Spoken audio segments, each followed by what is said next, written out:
people, real stories, real recovery advice. People's pronouns and how to address them are important in their identity. When I don't see this, Even if it's not a recovery, it's real stories, real stories, real recovery. I am Kat, and I'm on the road of recovery.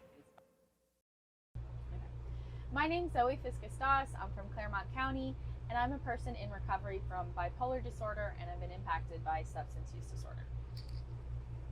Zoe, thank you so much for taking the time out of your busy schedule to come here today to your center, Hope Community Center for Mental Wellness, right? Yeah. Did I say that right? Yeah. Okay, good.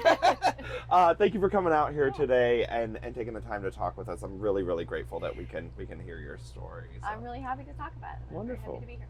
So we're going to really just start at the beginning. Can you tell me a little bit about your childhood and youth?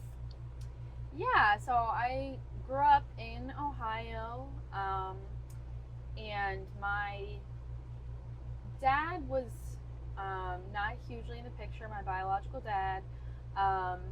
My mom had severe and persistent mental illness. She was bipolar.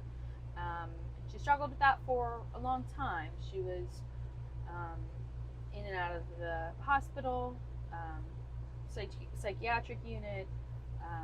She had a few different suicide attempts that she had made while I was growing up. And then when I was 12, we lost her to suicide. And my brother was 2 years old at the time. So that, I guess that's something that really divides your life into before and after.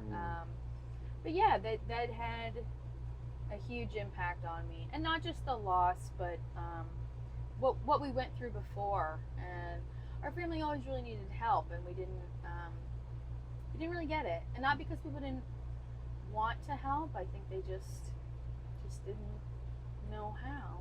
Sure.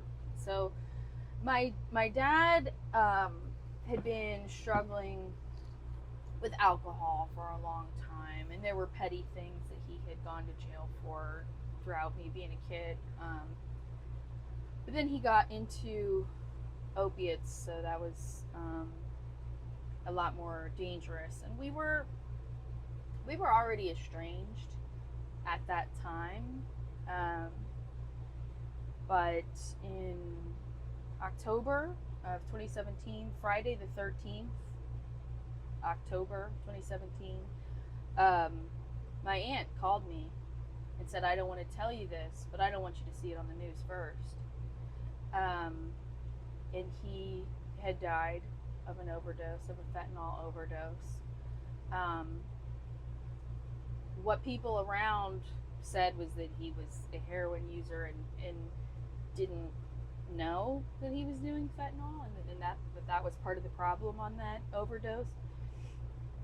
And he was with people, he was around people when he overdosed, but unfortunately, rather than calling for help, EMS,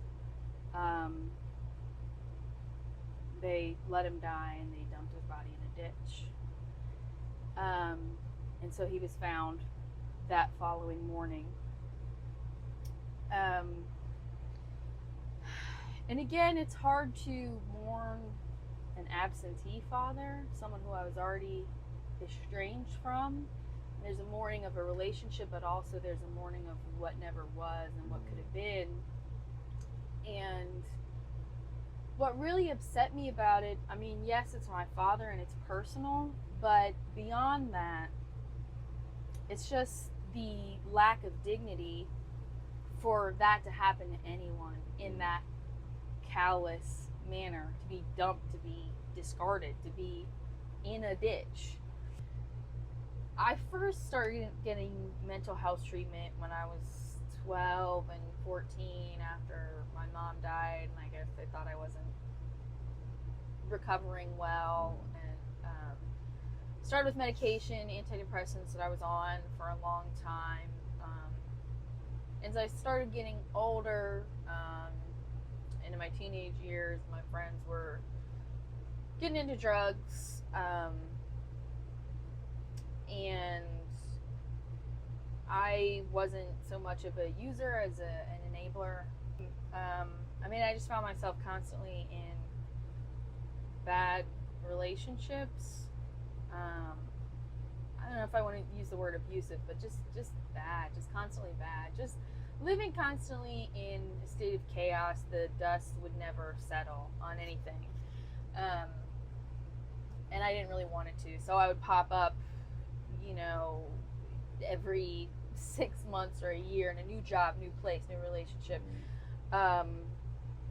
because I couldn't stand myself, I guess, and just sitting with myself. And so self-harming, self-destructive behaviors through whatever it was, but through it being using cutting to do that, using a relation to do that, using substances to do that. Just the chaos of it, the rage of it, I mean, I didn't want to be the person throwing things at the walls, and driving recklessly and all that kind of thing. And so I knew that there was some sort of problem that an antidepressant was not doing anything for.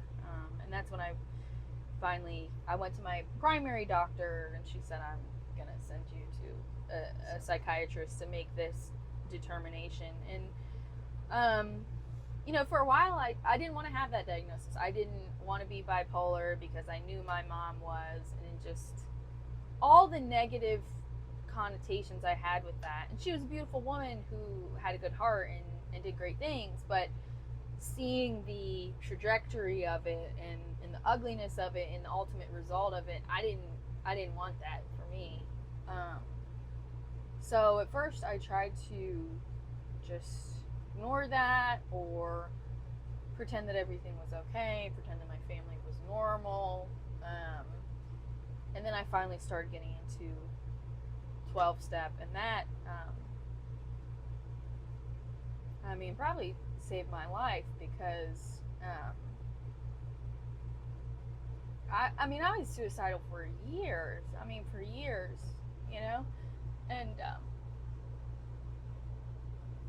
And to think that a Zoom meeting could save somebody's life, but I couldn't get out of bed to get to the meeting. And for probably a whole year, I would lay in bed and get on my phone and go to that meeting. And there were people who were there for me who understood that. I couldn't even set foot in the door. I felt like I was too even worthless to exist. I couldn't stand it. And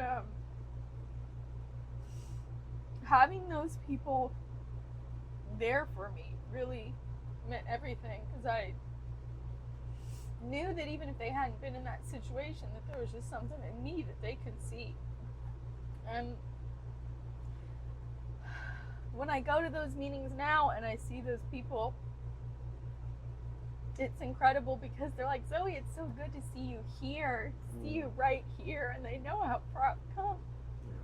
So I love my community for that. I really do.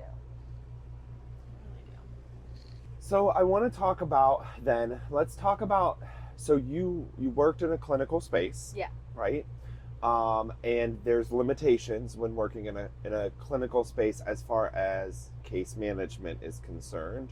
But doing clinical peer support in different areas, there is a response or an acceptability of being able to provide these peer services, being able to share your own lived experience.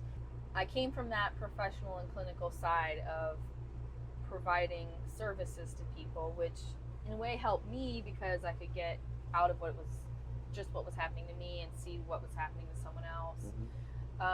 But as a professional in case management and something clinical, and someone tells me, like, I could barely get out of bed today, I can sympathize with that and say, I'm sorry you had that experience, but I wasn't allowed to say I had a hard time getting out of bed today too.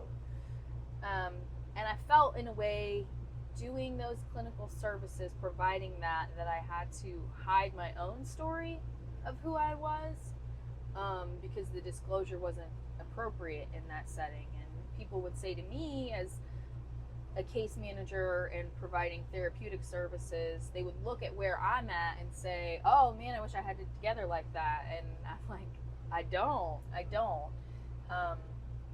And so being able to have a peer service and relate to people as a peer has been such a huge stride for me, to be able to be open about the facets of who I really am in all the aspects, and the fact that I'm still on this recovery journey, and it's not something that ends and I'm recovered, but something that I continue to work at every day and walk alongside people who are doing that same thing for themselves.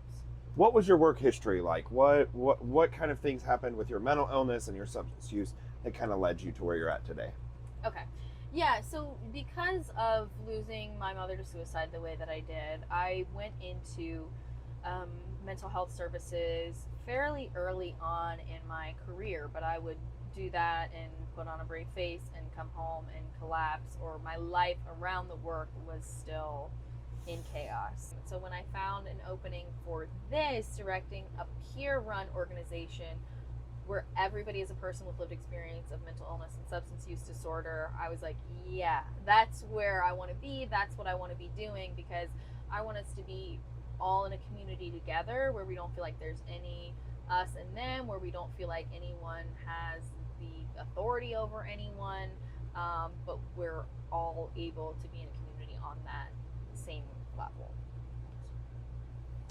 What does resilience mean to you? Resilience is the ability to bounce back. And for me, through years of suicidality, and getting to those low points, what really made the difference for me was coming to the arrival of an identity that I'm a survivor. That whatever has been thrown at me, I'm going to go ahead and live through it. And so the more I may feel that the world wants me to be gone, I'm going to survive it. So that, and that's what I got that there for, just to remind me that I'm going to make it. Zoe, thank you so much for taking the time to come and share your story with us today. This was wonderful. It was a great conversation. I'm really grateful that we got to have this. Your journey is going to help to inspire hope and stigma, humanize addiction, and spread awareness. So thank you so much. Thank you. I really appreciate it. Good.